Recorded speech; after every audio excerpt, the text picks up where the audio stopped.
안녕하세요. 민쌤입니다. 우리 학생들 진학 준비를 시키다 보면 가장 중요하다고 느껴지는 부분이 바로 멘탈 관리입니다. 시험을 앞두고 또는 시험 당일 긴장을 많이 하는 학생들, 평소에도 불안감을 많이 느끼는 학생들을 만나보면 다양한 이유가 있을 수 있겠지만 제가 사실 가장 많이 보는 경우는 대부분 입시 결과에 대한 지나친 집착 때문이었어요. 입시 결과에 대한 자기만의 특정 기준을 설정을 해놓고 그리고 그 결과에 도달하지 못한다면 자기 스스로를 인생의 중요한 부분에 있어서 패배했다고 느낀다는 점이 그들의 공통점이었습니다. 넌 반드시 어떤 대학에 가야 해. 넌 의대를 가야 해. 야, 그래도 서울에 있는 대학은 가야지. 이런 식으로 특정한 기준을 정해 놓는 거죠. 물론 우리가 이렇게 고생하는 이유가 우리 친구들의 설정한 목표를 이루기 위해서, 즉 그러한 결과를 위해서 노력하는 건 맞아요.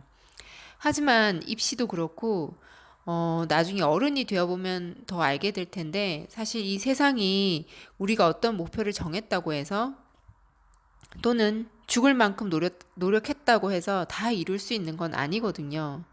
능력이 부족해서일 수도 있고 아니면 노력이 부족해서일 수도 있고 또 운이 따르지 않아서 또는 아직은 때가 되지 않아서 원하는 것을 얻지 못하는 경우가 많습니다. 보통 이걸 사회에선 실패라고도 하죠. 결과에 집착할 때 가장 큰 문제는 이런 실패의 가능성을 용납하지 않는다는 겁니다. 실패를 두려워하고 실패의 가능성을 받아들이지 못하는 학생들의 경우 입시 결과에 대한 집착이 심해지고 이에 시험 당일 긴장감이 더 높아집니다.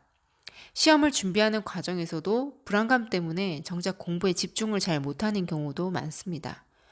결론적으로 말씀드리자면 지나친 결과에 대한 집착은 오히려 노력하는 과정에 집중하는 것 자체를 방해하고 시험 당일 과도한 긴장감을 유발할 수 있다는 겁니다. 결국 자기 스스로에게 이렇게 스트레스를 주는 거죠. 거기다 부모님 등 주변의 압박까지 받게 되는 경우에는 그 상태가 더욱 심각해질 수 있습니다. 적절한 긴장감은 학생들이 더 노력하게 만들어서 실력을 끌어올리는 데 일정 부분 도움이 될 수는 있어요. 하지만 이렇게 특정한 입시 결과를, 특정 결과에 대한 기준을 정해놓고 그렇게 준비하는 것은 입시 결과에 오히려 더 독이 될 수 있습니다. 왜냐하면 학생들이 자기 스스로도 본인의 노력한 과정 또는 성장하는 과정보다는 학교 시험 점수를 보고 자기 스스로의 가치와 가능성을 규정을 지어버려요. 대회에 나가면 노력한 과정보다는 어떤 상을 탔느냐에만 관심을 둡니다. 독서 활동을 하면 진실되게 어떤 관심 분야의 책을 읽는 게 아니라 읽은 책 권수만 높이는 데 관심이 있어요. 즉, 비교과 활동에 있어서도 스펙 쌓는 데만 관심이 있지 그것을 통해 본인이 무엇을 느꼈는지, 그것들이 자신의 성장에 어떤 영향을 주었는지는 관심이 없습니다. 이런 친구들은 나중에 자기소개서 쓸 때 스펙은 많은데 쓸 소재가 없어요. 형식적으로 활동을 했기 때문에 진실되게 고민한 과정도 없고 어떤 주제를 찾아보고 노력한 과정이 부족합니다. 학생부에는 축약되어 있다 보니까 그럴듯해 보일 수도 있지만 막상 물어보면 내용이 없어서 괜찮은 자소서가 나오기 힘들어요. 왜 이런 상황까지 오게 됐냐면 결과에 대해서 너무 신경 쓰다 보니까 마음의 여유가 없어지는 것 같아요. 차분하게 자기가 하는 일에 집중을 잘 하지 못하고 안 되면 어떡하지? 안 되면 어떡하지? 매일매일 그런 생각 속에 좀 쌓여 있는 경우들을 제가 많이 봅니다. 그렇다 보니까 마음은 조급해지고 시간은 가는데 그 시간 안에 자기가 해놓은 건 또 별로 없는 거예요. 그러니까 짧은 시간 안에 뭐라도 해야 되니까 진중하게 깊이 있게 보는 게 되지 않고 형식적으로 뭔가를 빨리 채워넣기에 급급해지는 그런 상태로 계속 달려가게 되는 것 같습니다. 그래서 저는 이런 친구들에게 해주고 싶은 말이 있어요. 첫 번째는 결과에 집착하지 말고 매일매일의 준비 과정에 충실하라는 말을 꼭 해주고 싶습니다. 하루하루 내 목표를 이루는 과정에 충실한지 한번 집중해 보세요. 이날 끝내야 할 내 공부, 내 건강을 위해 해야 할 운동, 그 다음에 독서, 이런 거 계획대로 잘 지키나요? 매일매일 내 계획을 알차게 지키는지, 내가 정말 알차게 노력하고 있는지 철저하게 살피고 반성해 보세요. 아마 결과에 집착할 겨를도 없을 겁니다. 이건 진짜 한번 해보세요. 두 번째, 내 능력의 부족함을 인정해야 방법도 개선하고 노력의 양과 질을 개선할 수 있습니다. 일단 우리 학생들마다 학습에 대한 어떤 기초적으로 좀 빠르면 유아 또는 초등학교 때부터 고등학교까지 키워온 역량들이 다 다릅니다. 고등학교 입학하면 같은 고1이라 하더라도 시작점 자체가 이미 달라요. 이건 중1도 마찬가지입니다. 시작점이 다르기 때문에 노력하고 목표를 달성하는 데 걸리는 시간과 노력의 양과 방법도 달라요. 내가 최선을 다해도 나보다 그동안 더 많이 노력한 사람이 있을 수 있다. 그럼 나보다 노력한 사람이 그 결과를 가져가는 게 맞다라는 것을 받아들일 수 있어야 합니다. 너무나 당연한 거죠. 이번엔 내가 부족했고 저 친구가 나보다 더 노력했거나 지금은 나보다 실력이 좋아서 그 결과를 가져간 것이다. 다음엔 내가 부족한 점이 무엇인지 찾아보고 보완하면 되고 노력한 양이 부족하다면 노력하는 시간을 더 투자하자. 이렇게 다시 도전하면 된다.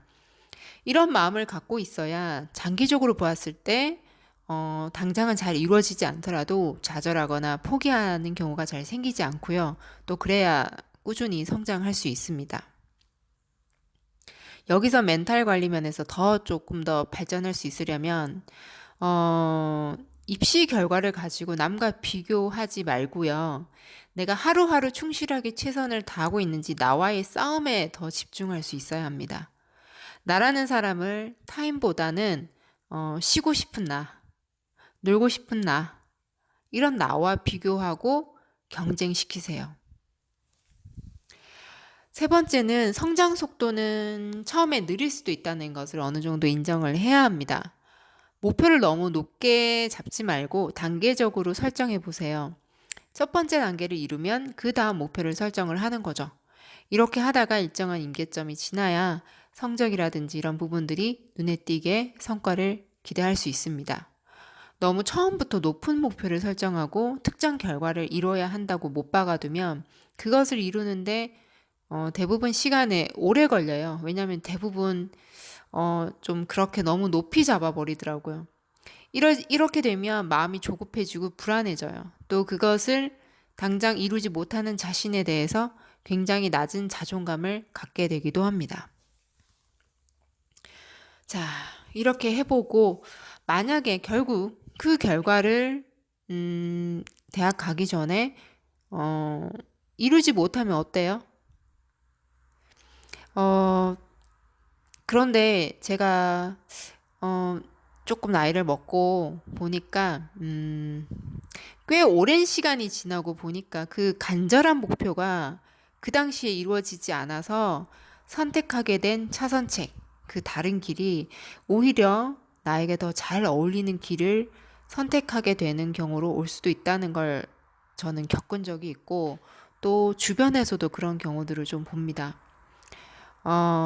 사람이 살다 보면 내가 생각지도 않았던 다른 형태, 다른 방법으로 자기 꿈을 이루게 되기도 합니다. 그래서 저는 우리 학생들에게 얘기하는 게 이거예요. 최선을 다하고 결과는 그냥 하늘에 맡겨라. 단 나중에 우리 학생들 네가 그 당시에 최선을 다하지 못해서 후회하는 일은 안 했으면 좋겠다. 왜냐면 시간이 가면 다시는 그 시간들이 돌아오지 않고 기회는 늘 나한테 오는 게 아니기 때문에 네가 도전하겠다고 마음먹은 일에 있어서만큼은 적어도 그런 후회를 남기지 않았으면 좋겠다. 공부도 마찬가지다라고 얘기를 합니다. 우리 학생들은 아직 20년도 채 살지 않아서 제 이야기가 와닿지 않을 수도 있겠지만 부모님들께서는 이해하시는 분들이 좀 계시지 않을까라는 생각이 들고요. 우리 학생들이 너무 마음에 부담을 느끼지 않도록 성장하는 과정을 즐기면서 진학 과정을 잘 이겨낼 수 있도록 옆에서 많이 응원해 주셨으면 좋겠습니다. 저는 그럼 다음 시간에 또 다른 주제로 찾아뵙겠습니다. 감사합니다.